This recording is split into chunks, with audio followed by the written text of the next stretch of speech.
भी पहले फकीर की अद्भुत आपबीती सुनकर पैदा होने वाले आश्चर्य से लोग उबरे नहीं थे कि जुबैदा ने दूसरे फकीर से कहा कि तुम बताओ कि तुम कौन हो और कहां से आए हो।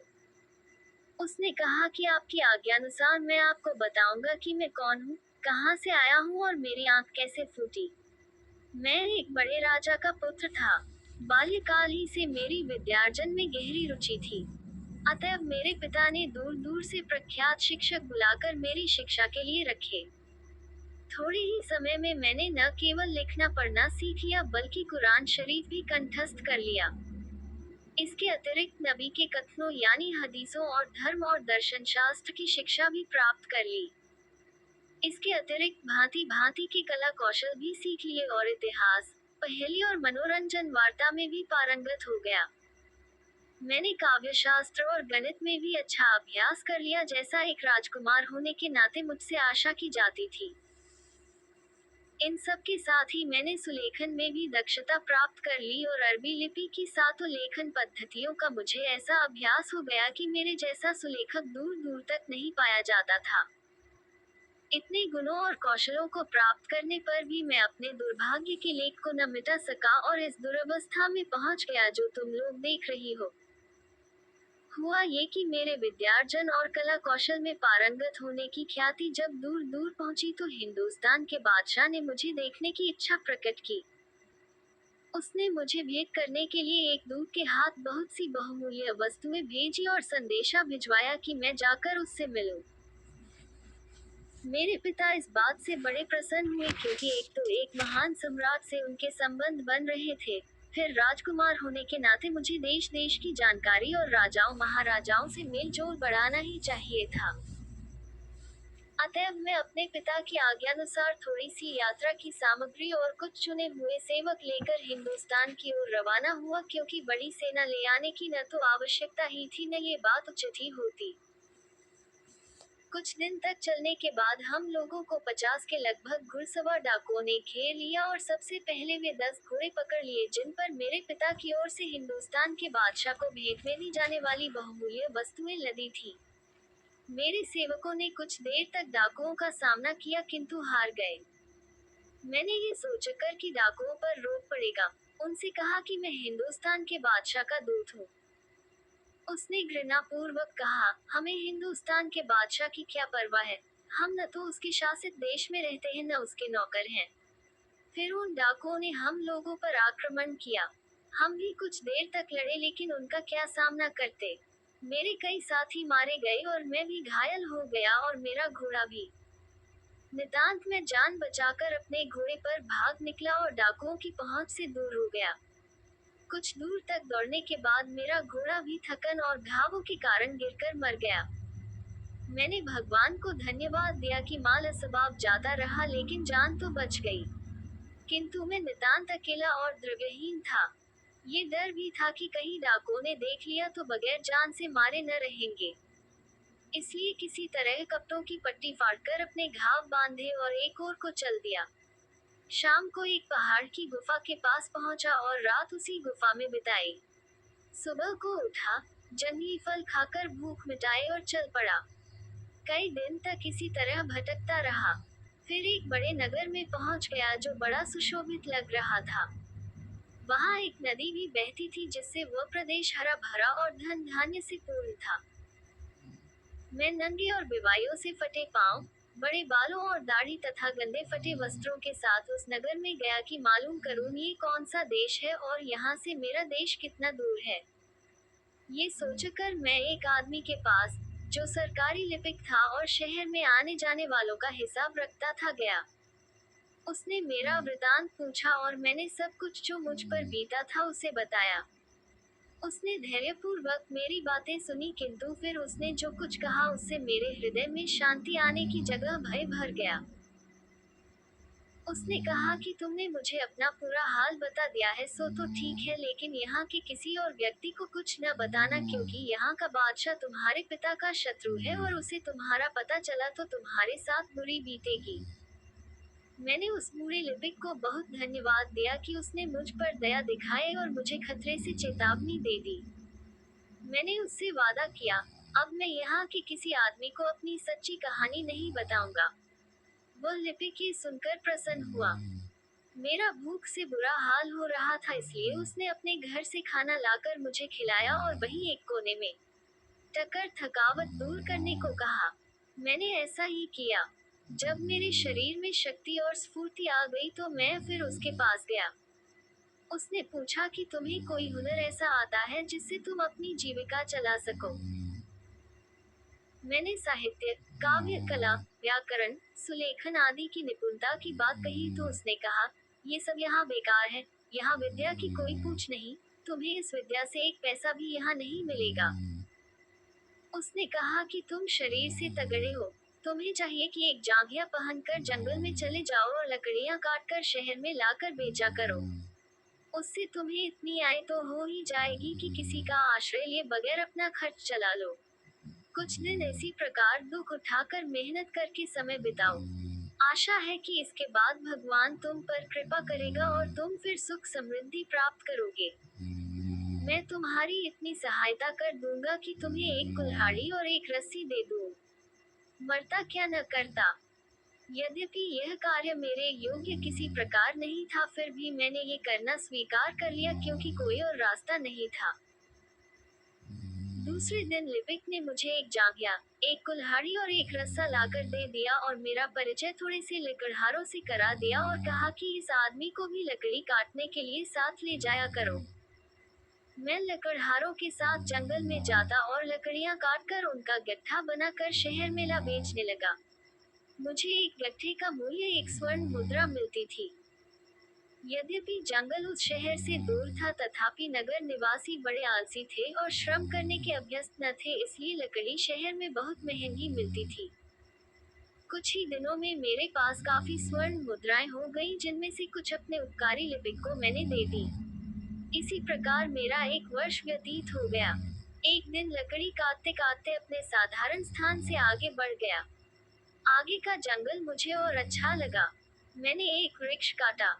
जब उसकी डालें और तना काट चुका तो मैंने उसकी जड़ भी काट कर ले जानी चाहिए। कुल्हाड़ी चलाते चलाते मुझे एक लोहे का कड़ा दिखाई दिया और मिट्टी हटाई तो देखा कि कड़ा लोहे के दरवाजे में लगा है। मैंने जोर लगाकर उसे ऊपर उठाया तो नीचे जाती हुई सीढ़ियां दिखाई दी। मैं रस्सा और कुल्हाड़ी सहित नीचे उतर गया। नीचे एक बड़ा मकान था जिसमें ऐसा प्रकाश हो रहा था जैसे वह धरती के ऊपर बना हो। मैं आगे बढ़ता गया तो देखा कि सामने एक बारादरी है जिसके पाए सगे मूसा के बने हुए हैं और खंभे नीचे से ऊपर तक खालिस सोने के बने हैं। बारादरी में एक अत्यंत रूपवती स्त्री बैठी थी। मैंने उसे देखा तो ठगा सा रह गया। मैंने उसके निकट जाकर अभिवादन किया। स्त्री ने मुझसे पूछा, तुम कौन हो, मनुष्य या जिन? मैंने सिर उठाकर कहा, हे सुंदरी, मैं मनुष्य हूँ, जिन नहीं हूँ। वह स्त्री शोकयुक्त स्वर में बोली, तुम मनुष्य हो तो यहाँ मरने के लिए क्यों आए हो? मैं यहाँ 25 वर्षों से रह रही हूँ और इस काल में तुम्हारे सिवाय और कोई मनुष्य नहीं देख सकी हूँ। उस स्त्री के अनुपम रूप के साथ ही उसके स्वर की मधुरता का मुझ पर ऐसा प्रभाव पड़ा कि कुछ देर तक मेरे मुंह से कोई बात नहीं निकली। कुछ देर में स्वस्थ होकर मैंने उस स्त्री से कहा, सुंदरी, मुझे तुम्हारा कुछ हाल नहीं मालूम, किंतु तुम्हारे दर्शन मात्र से मुझे अतीव सुख मिला है और मैं अपना सारा दुख दर्द भूल गया हूँ। मेरी अतीव इच्छा है कि तुम्हें यहाँ से छुड़ा दूं, क्योंकि यह स्पष्ट है कि तुम यहाँ सुखी नहीं हो। और मैंने अपना सारा जीवन वृत्त उस स्त्री के समक्ष वर्णन किया। मेरा पूरा हाल सुनने के बाद वह स्त्री ठंडी सांस भरकर बोली, शहजादे, तुम ठीक कहते हो। यह मकान जादू का है और यहाँ प्रचुर धन और समस्त सुविधाएं उपलब्ध हैं, फिर भी मुझे यहाँ रहना तनिक भी पसंद नहीं। तुमने आबनूस के द्वीपों के बादशाह अबू तैमुरस का नाम सुना होगा। मैं उसकी बेटी हूँ। मेरे पिता ने मेरा विवाह अपने भतीजे के साथ कर दिया। जब मैं शादी के बाद अपने पति के घर जाने लगी तो रास्ते में मुझे एक दुष्ट जिन ने उड़ा लिया। मैं भय के कारण लगभग 3 पहर तक अचेत रही। जब मुझे होश आया तो मैंने अपने को इस मकान में पाया। अब केवल उसी जिन के साथ मेरा उठना बैठना है। ये सारा धन और सुख सामग्री जो यहाँ दिखाई देती है मुझे कुछ भी संतोष नहीं दे पाती। हर 10वें दिन जिन यहाँ आता है और मेरे साथ रात बिताता है। उसका विवाह पहले तो उसी की जाति की एक स्त्री से हो चुका है और वह अपनी स्त्री के भय से मेरे पास इससे अधिक नहीं रह पाता। 10 दिन के अंदर यदि किसी दिन मैं उसे बुलाना चाहूँ तो उसका भी प्रबंध उसने कर दिया है। यदि मैं यह इधर रखा हुआ जादू का यंत्र छू दूं तो उसे खबर हो जाती है और वह आ जाता है। स्त्री ने आगे कहा, उस जिन को यहाँ से गए 4 दिन हो गए हैं।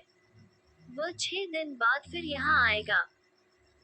यदि तुम्हें यहाँ की सुख सुविधाएं और मेरा साथ पसंद है तो 5 दिनों तक यहाँ आराम से रह सकते हो। मैं तुम्हारा हर प्रकार से आदर सत्कार करूंगी और तुम्हें सुख पहुँचाऊंगी। मैं उसकी बातें सुनकर बड़ा प्रसन्न हुआ। मुझे इसमें क्या आपत्ति हो सकती थी कि ऐसी सुंदरी के साथ रहूं। मैंने बड़ी प्रसन्नता से यह बात स्वीकार कर ली। वह मुझे एक स्नानागार तक ले गई। मैंने अंदर जाकर अच्छी तरह स्नान किया और बाहर निकला। वह मेरे पहनने के लिए जरी के वस्त्र ले आई। मैंने वह शाही पोशाक पहनी तो वह मुझे देखकर मुझ पर और भी कृपालु हो गई। फिर एक सजे हुए दालान में उसने मुझे एक सुनहरे कबख्वाब की मसनत पर बिठाया। फिर वह नाना प्रकार के स्वादिष्ट व्यंजन लाए और हम दोनों ने साथ बैठकर भोजन किया। दिन भर हम लोग इधर उधर की बातें करते रहे। रात के भोजन के बाद उसने अपने साथ मुझे सुलाया। सुबह होने पर उसने और भी स्वादिष्ट व्यंजन बनाए और मेरे विशेष सत्कार के लिए पुरानी शराब की बोतलें ले आई। मैं बहुत सी शराब पीकर मदमस्त हो गया। मैंने उससे कहा, प्रिय, तुम 25 वर्षों से इस मकान में जिसे कब्र कहना चाहिए बंद हो। ये बात ठीक नहीं है। तुम मेरे साथ यहाँ से निकल चलो और बाहर की ताज़ा हवा खाओ। इस दिखावे के ऐश आराम को छोड़ो क्योंकि यह जादू से अधिक कुछ नहीं है। तुम मेरे साथ चलो। वह सुंदरी बोली, ऐसी बातें जिह्वा पर भी न लाना। तुम जिसे सूर्य का प्रकाश कहते हो वह मैं भूल चुकी हूँ। मुझे यही रहने की आदत पड़ गई है, मुझे यही रहने दो। एक दिन छोड़कर जबकि वह जिन यहाँ आता है, तुम बाकी 9 दिन यहाँ आराम से रह सकते हो। मुझे नशा चढ़ गया था। मैंने कहा, तुम उस जिन से इतना क्यों डरती हो? मैं तुम्हारे लिए अपनी जान भी दे सकता हूँ। मैं इस जादू के यंत्र को मैं उसकी जादुई लिखावट की तोड़ फोड़ कर बराबर कर दूंगा। अपने जिन को आने दो। मैं भी तो देखूं उसमें कितनी ताकत है। मैंने निश्चय कर लिया है कि संसार के सारे जिन्नों का अंत कर दूंगा और सबसे पहले इसी जिन को मारूंगा जिसने तुम्हें कैद कर रखा है। वह स्त्री भली भांति जानती थी कि मेरी मूर्खता का क्या फल होगा।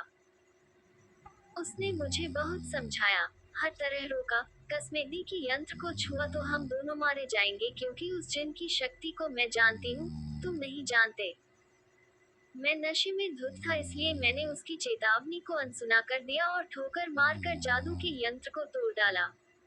यकायक ही सारा मकान कांपने लगा और एक महाभयानक शब्द हुआ। सारी रोशनियां बुझ गईं और अंधकार छा गया जिसमें रह रहकर बिजली चमकने लगती थी। ये हाल देखकर मेरा नशा हिरन हो गया। मैंने सोचा कि वास्तव में मुझसे भयानक भूल हो गई। मैंने अब उस सुंदरी से पूछा कि क्या करना चाहिए। उसने कहा कि मुझे अपने प्राण जाने का भय नहीं, मैं तो वैसे ही दुखी थी। तुम्हारी जान को जरूर खतरा है और इसी से मैं अत्यंत व्याकुल हूँ। तुमने खुद ही अपनी जान के लिए यह आफत मोल ली। अब यहाँ से तुरंत भागकर जान बचाओ। ये सुनकर मैं ऐसा बेतहाशा भागा कि अपनी कुल्हाड़ी और रस्सा भी वहीं भूल गया और गिरते पड़ते उस सीढ़ी तक आया जिससे उतरकर उस मकान में गया था। इतने में वह जिन भी अत्यंत क्रोध होकर वहां आ पहुंचा और गरज कर स्त्री से पूछने लगा कि तूने मुझे क्यों बुलाया है। वह डर के मारे पत्ते की तरह कांपने लगी और बोली, मैंने तुम्हें बुलाया नहीं है। मैंने इस बोतल से थोड़ी सी मदिरा पी ली थी। मुझ पर ऐसा नशा चढ़ा कि हाथ पांव काबू में न रहे। नशे की हालत में मैंने इस यंत्र पर पांव रख दिया जिससे ये टूट गया।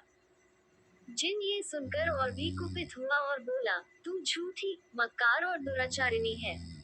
इस कुल्हाड़ी और रस्से को यहाँ कौन लाया है? स्त्री बोली, मैंने तो इन्हें अभी अभी देखा है। तुम भागते दौड़ते आए हो, इसीलिए तुम्हारे साथ लगी हुई यह चीजें आ गई होंगी। तुमने अपनी जल्दी में ध्यान न रखा होगा कि तुम्हारे पास कुल्हाड़ी और रस्सा भी है। इस पर जिन का क्रोध और भी बढ़ा। उसने स्त्री को भूमि पर पटक दिया और उसे निर्दयता से पीटने लगा और साथ में गालियां भी देने लगा। स्त्री तड़पने और रोने चिल्लाने लगी। उसका करुण क्रंदन मुझसे नहीं सुना जाता था, लेकिन मैं कुछ कर भी नहीं सकता था।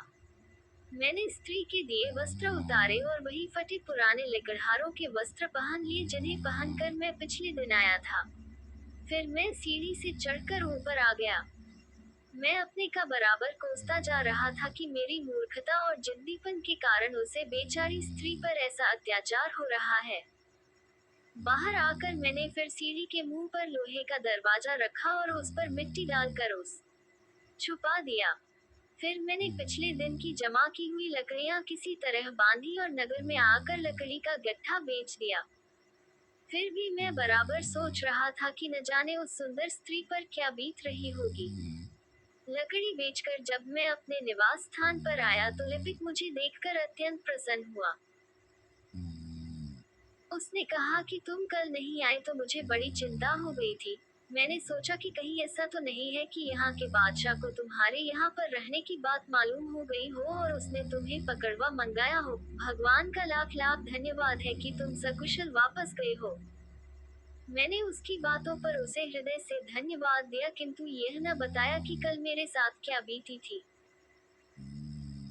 मैं अपने कमरे में चला गया और फिर उसी शोक में निमग्न हो गया कि मैंने अपने दुराग्रह से अपनी उपकारिणी स्त्री को कैसा दुख पहुंचाया, और अगर मैं वह यंत्र न तोड़ डालता तो उस राजकुमारी पर भी दुख न पड़ता और मैं 5 दिन बड़े सुख से रहता। मैं ये सोच ही रहा था कि लिपिक मेरे पास आकर कहने लगा कि एक बूढ़ा एक कुल्हाड़ी और रस्सा लेकर आया है और कहता है कि तुम शायद इन्हें जंगल में भूल आए थे, लेकिन वह इन चीजों को तभी वापस करेगा जब तुम बाहर चलकर उसे इनकी पहचान बताओगे। ये सुनकर मेरा चेहरा पीला पड़ गया और मैं भय के कारण सिर से पांव तक थर थर कांपने लगा। लिपिक ने मुझसे पूछा, ये तुम्हें क्या हो रहा है? मैं अभी उसे उत्तर भी नहीं दे सका था कि कमरे की धरती फट गई और बूढ़ा जिन मेरे बाहर आने की राह न देखकर कुल्हाड़ी और रस्सी लिए वहीं आ गया। उसने मुझसे कहा, तू जानता है मैं कौन हूँ? मैं ऐसा वैसा जिन नहीं हूँ, स्वयं इबलीस शैतान का दौहित्र हूँ। तू जानता है कि इबलीस सारे जिन्नों और दैत्यों का सरताज है। बोल, ये कुल्हाड़ी और यह रस्सा तेरे है या नहीं? मैं उसे देखकर ऐसा भयभीत हुआ कि मेरी वाक शक्ति ही समाप्त सी हो गई और मैं अचेत होकर गिरने लगा। जिन ने मेरे होश में आने की प्रतीक्षा नहीं की।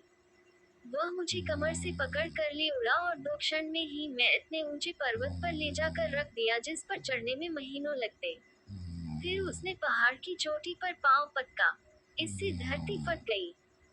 जिन मुझे लेकर उस गड्ढे में उतर गया और पलक झपकते ही मुझे उठाए हुए उस मकान में आ गया जहां मैंने राजकुमारी के साथ पिछला दिन बिताया था। ये देखकर मेरे दुख का पारावार न रहा कि राजकुमारी अब भी जमीन पर पड़ी तड़प रही थी और अधमरी सी अवस्था में चीख पुकार कर रही थी। उस जिन ने कहा, देख, ये एक उल्टा तुझ पर मोहित है।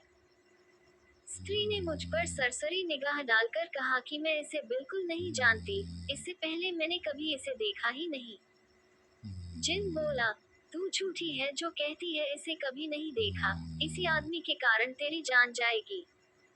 स्त्री ने कहा कि तुम किसी न किसी बहाने से इसे मार डालना चाहते हो, इसी से मुझसे झूठ कहलवा रहे हो। जिन ने कहा कि अगर तू वास्तव में इससे अपरिचित है तो तलवार उठा और इसका सिर काट दे। राजकुमारी ने कहा, मुझसे तलवार कहाँ उठेगी? इसका अतिरिक्त ही कैसे हो सकता है कि मैं किसी निर्दोष व्यक्ति के प्राण लूं? जिन ने कहा कि ऐसी हालत में भी तू इसे मारने से इनकार करती है, इसी बात से तेरा पापाचार सिद्ध हो जाता है। फिर जिन ने मुझसे पूछा कि तू इस स्त्री को जानता है या नहीं। मैंने जी में सोचा कि राजकुमारी स्त्री होकर भी इतना साहस दिखा रही है, मैं मर्द होकर यदि इसका भेद खोलूं तो इससे अधिक अशोभनीय क्या होगा। इसलिए मैंने भी कहा कि मैंने इससे पहले इस स्त्री को कभी नहीं देखा है। जिन बोला, अगर तू सच कहता है तो उठा तलवार और काट दे इसका सिर। मैं मन में सोचने लगा कि यह तो अत्यंत अनुचित बात होगी कि उस स्त्री को जो मेरे कारण इस दुख में पड़ी थी अपने हाथ से मारूं। स्त्री ने मुझसे संकेत से कहा कि तुम सोच विचार न करो, मेरी जान बचने ही की नहीं है, तुम अपने हाथ से मुझे मार डालो और इस प्रकार अपनी जान बचाओ, मुझे इसी में संतोष मिलेगा। किंतु मैं ऐसा न कर सका। मैं 2 पग पीछे हट गया और तलवार हाथ से फेंक कर जिन से बोला, तुमने मुझे बिल्कुल काय पुरुष समझ लिया है कि तुम्हारे कहने भर से किसी अपरिचिता को मार डालूं। फिर इस सुंदरी की तो तुमने वैसे ही दुर्दशा कर रखी है, मैं इस पर क्या हाथ उठाऊं? तुम्हें अधिकार है कि जो चाहो वह करो, किंतु इस प्रकार का काम मुझसे न होगा। जिन ने कहा, तुम दोनों ही मेरे क्रोध को निरंतर बढ़ा रहे हो। तुम शायद यह नहीं जानते कि मुझ में कितनी शक्ति है। ये कहकर उस अत्याचारी ने स्त्री के दोनों हाथ काट डाले। वह अधमरी तो पहले ही से हो रही थी, ये चोट खाकर तुरंत मर गई। मैं ये देखकर मूर्छित हो गया। कुछ होश आया तो मैंने जिन से कहा, अब तुम मुझे भी मार डालो और अपना क्रोध शांत करो। जिन ने कहा, हम लोगों का नियम है कि जब किसी को व्यभिचार का दोषी पाते हैं तो उसका वध कर देते हैं। तुम पर मुझे व्यभिचार का संदेह भर है, इसलिए तुझे मारूंगा नहीं, किंतु मानव नहीं रहने दूंगा। अब तू कुत्ता, गधा, सुअर या जो भी पशु पक्षी बनना चाहे बता दे, मैं तुझे वही बना दूंगा। मैंने उसका क्रोध कुछ कम देखा तो बोला, जिन्नों के सरताज, मेरी प्रार्थना है कि एक भले आदमी ने अपने बुरा करने वाले के साथ जैसे उपकार किया था वैसे ही तू मुझे क्षमा कर दे और मुझे आदमी ही रहने दे। जिन ने कहा, ये भले आदमी का क्या किस्सा है? मैंने बताना शुरू किया।